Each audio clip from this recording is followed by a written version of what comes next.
Alejandro Martínez, presidente ejecutivo de Expoflores, está con nosotros. Alejandro, muy buenos días, gracias por aceptar nuestra invitación.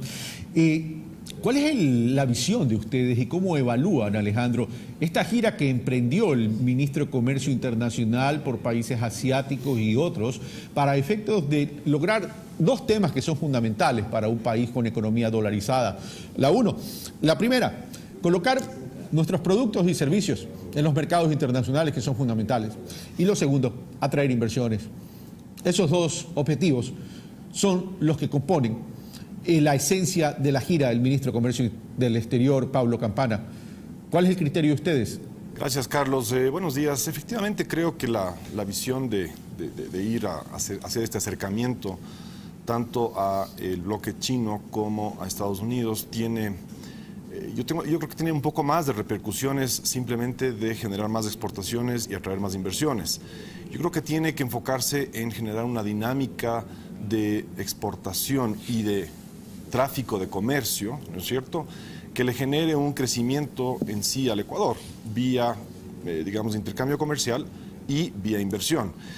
Es importante entender que hoy en día el Ecuador debe primero cumplir sus condiciones que ya están establecidas, es decir, Ecuador tiene firmados algunos acuerdos, tiene un acuerdo comercial y de ahí tiene ciertos acuerdos de alcance parcial, tiene ciertos convenios de carácter técnicos con varios países, varias regiones. Creo que el Ecuador tiene que también dar ese mensaje positivo de querer alcanzar un acuerdo comercial con estos dos bloques económicos, pero también dar las señales de que cumple lo que ofrece, ¿no? De que cumple lo que firma, lo que está dispuesto a ceder en pos de conseguir algo distinto, algo diferente. Es fundamental, obviamente, entender que la economía ecuatoriana depende altamente de la entrada de divisas, que fundamentalmente son exportaciones e inversiones desde el lado privado. Desde el lado público, pues es exportación de petróleo básicamente y ninguna otra fuente de ingresos adicional a más de una deuda. Entonces, impulsar las exportaciones es esencial. Ahora, el Ecuador no puede dedicarse netamente a exportar, tiene que tener intercambio comercial, tenemos que lograr especializarnos en productos en los cuales nosotros somos o más efectivos o más eficientes o con una característica diferenciadora. A ver, vamos a eso. Lo cierto es que el Ecuador tiene que enfocar donde más potencialidad tenemos de crecimiento en el corto plazo sin descuidar los otros sectores de la economía, evidentemente. Y digo esto porque este gobierno tiene para 4 años, es decir, al 2021. Y al 2021 tenemos que generar un promedio de crecimiento por lo menos del 2.5 al 3% para que después del 2021 tengamos una tendencia de llegar al 5 o más, ¿verdad? Es decir, los expertos hablan de que a partir del 5% de crecimiento sostenido del Producto Interno Bruto podemos erradicar pobreza. Pero vamos a lo siguiente. Tú dices, tenemos que buscar la especialización donde somos los mejores. Entremos a eso. ¿Cuál es la especialización del Ecuador? Si durante mucho tiempo hemos sido primario exportador. Y no digo que lo dejemos de ser, lo que digo es complementemos con aquello que podemos agregar valor y entrar a esos mercados especializados donde hay mejores precios y donde los márgenes de rentabilidad van a beneficiar al Ecuador, pero sin descuidar que ese riego de la rentabilidad también le llegue al productor, pues evidentemente. A ver, hay que entender algunas cosas. A veces creo que como país nos hacemos unos sueños muy esperanzadores, ¿no es cierto?, de que mañana vamos aquí a fabricar nuevos sistemas de computadoras o algo por el estilo.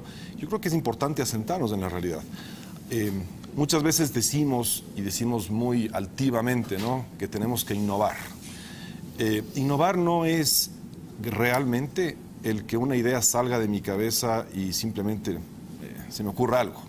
Innovar es generar algo nuevo, ¿cierto? Algo distinto, pero que cubre una necesidad específica. Ahora, el buscar acuerdos comerciales abre esa puerta de entender qué quiere o qué busca ese mercado, qué necesidades debe cubrir, primero. Y le da un marco normativo de largo tiempo, 50, 60 años, 100 años, ¿sí?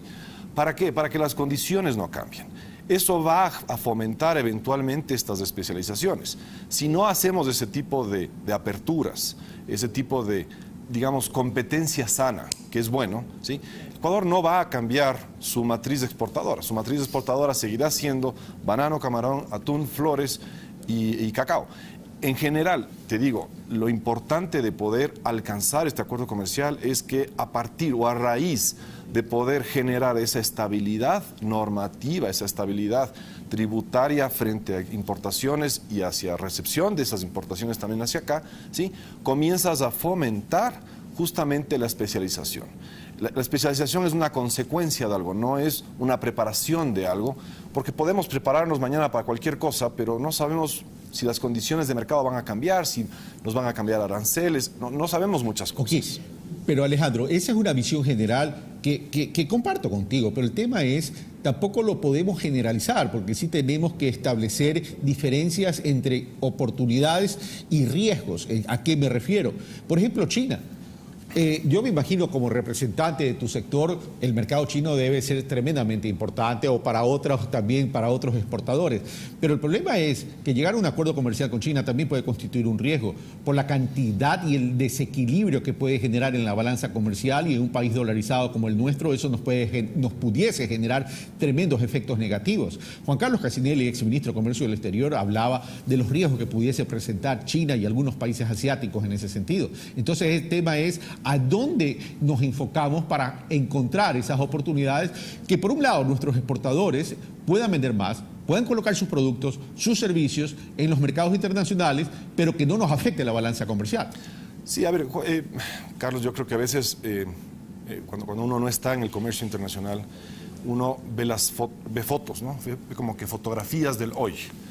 Y se olvida que el mundo empresarial es altamente dinámico, es decir, un empresario no se queda quieto pues en un escritorio viendo cómo las cosas simplemente pasan, sino que todos los días está ingeniando, se está cambiando, está tomando decisiones a veces estructurales o a veces comerciales, justamente dinamizando de manera distinta su empresa.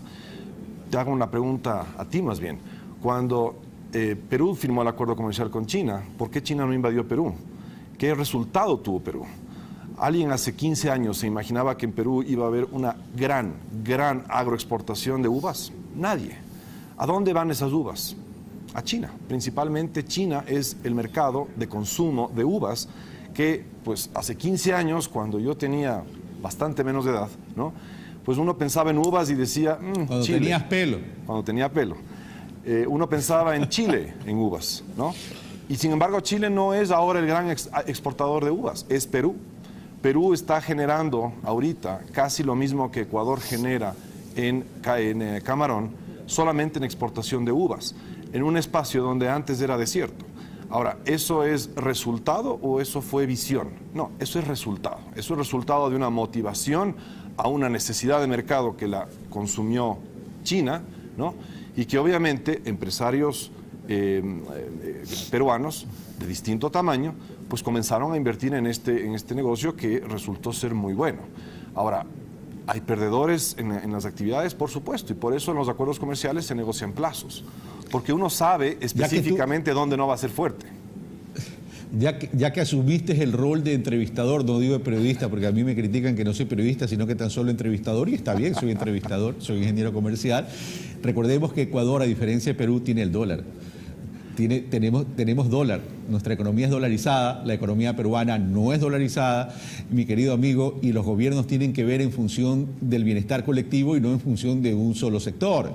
Y el tema de Perú con China, si bien representó ingresos en determinados sectores de la economía, como el ejemplo que tú acabas de poner, no es que ha podido, y durante mucho tiempo, a pesar de la inversión extranjera directa que tiene, no ha podido disminuir ni erradicar la pobreza ni la inequidad, como sí lo ha estado haciendo el Ecuador en los últimos tiempos. Entonces, esos son temas que sí tenemos que focalizar para hacer un análisis cualitativo, Alejandro. Sí, a ver, el análisis de la pobreza a veces se lo puede calcular en términos de 10 años, de 15 años o de 25 años. Es decir, es un proceso que es dinámico también, es decir, no es estancable. Yo, por ejemplo, creo que ahora el Ecuador está entrando en una recesión fuerte, ¿sí? Que va a generar pobreza. ¿Estamos? Sí, estamos, pero vamos a generar pobreza. O sea, me duele decirlo así como ecuatoriano, pero creo que vamos a generar pobreza. Y eso es altamente peligroso. Y en dólares todavía peor. Entonces, porque no vamos a generar un factor como devaluatorio para compensar de una u otra manera, ¿sí?, ese déficit, ¿no es cierto? No tenemos ese ajuste. Pero mirando más hacia el futuro, ¿no es cierto?, hacia dónde quisiéramos apuntar como Ecuador, es importante generar la competencia. Es importante que la industria ecuatoriana, que la actividad ecuatoriana compita con productos chinos, compita con productos americanos, compita con productos europeos, porque si no, la actividad simplemente se queda en un mercado de 16 millones de dólares, de 16 millones de usuarios, perdón, que es el Ecuador. Realmente, si queremos potencializarnos o especializarnos o generar actividades económicas fuertes, que exporten, que importen, que intercambien, ¿sí?, necesitamos buscar esta apertura, esta competencia y fomentar justamente al empresario, pequeño, mediano, grande, no importa el tamaño, pero fomentar a que esta persona pues vaya especializándose, vaya encontrando su nicho y su mejoramiento. Y ya, Alejandro, para terminar, el sector flores, ¿cómo se encuentra? Por ahí escuché una noticia que iban a hacer una declaratoria. Sí, hoy día estamos haciendo una solicitud de declaratoria de emergencia al sector. Lastimosamente, el huracán Irma suspendió absolutamente todas las operaciones de Miami, que es el principal, digamos, destino no solamente de entrada a Estados Unidos, sino de logística a través del mundo. Afecta casi al 80% de la producción de flores este tema.